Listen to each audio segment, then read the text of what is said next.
কি 42 চারটে?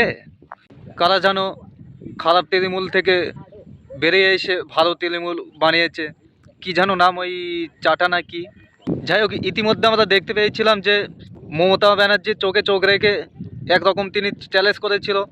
পাল্টা তানাদের ভালো তৃণমূলের পক্ষ থেকে 21শে জুলাই শহীদ দিবস পালন করেছে।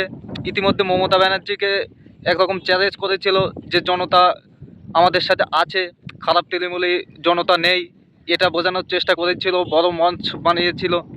ইতিমধ্যে কি হলো, একটু ভিডিওগুলো একটু দেখে আসি। খারাপ তৃণমূলের কাছে কতটা মানুষ, আর যে ভালো তৃণমূল নতুন বানিয়েছে সে ভালো তৃণমূলের কাছে কতটা কর্মী, একটু দেখুন ভিডিওটা, তারপরে কিছু বলছেন।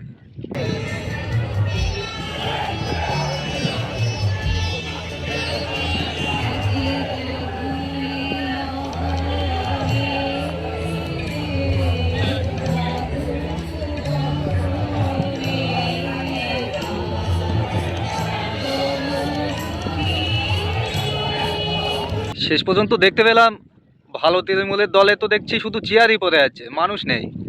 আর যেটা খারাপ তৃণমূল দেখতে পাচ্ছি তো বেশ ভালোই জনগণ, মানে মমতা ব্যানার্জির পিছনে।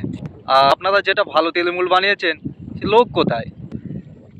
বেশ, তুই একটা পাগল। আরে, এই 21শে জুলাইয়ের আগে এ ভালো তৃণমূলের নেতা কি বলেছিল সেটা আগে তো শোন, তারপরে কথা বল। ও আচ্ছা আচ্ছা, তাই? তাহলে দেখা সে ভিডিওটা। আমি যদি 21শে জুলাই সভা করি, কর্মীরা ভোটাররা কেউ আসবে না জানি, তবুও আমরা 60 জন বিধায়ক মিলে 21শে জুলাই করব। এটা আমাদের স্বার্থ। কেন? কর্মীরা সব মমতার দিকে আছে, তাই মমতার ডাকে হাজার হাজার কর্মী আসবে, ভোটার আসবে, কিন্তু আমাদের ডাকে কেউ আসবে না। আমরা সব জানি, জেনেও তবু আমরা 21শে জুলাই করবই, না তো লোকে আমাদের খারাপ বলবে। দিদিকে সভা করতে দেয়া যাবে না, মানুষ আমাদের পাশে নেই জানি, তবুও আমরা 21শে জুলাই করব।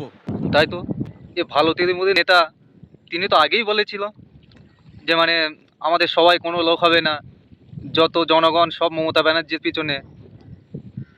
তাহলে আপনি কি করতে গিয়েছিলেন ওখানে? কি করতে সভা করেছিলেন? কি 42 চারটে?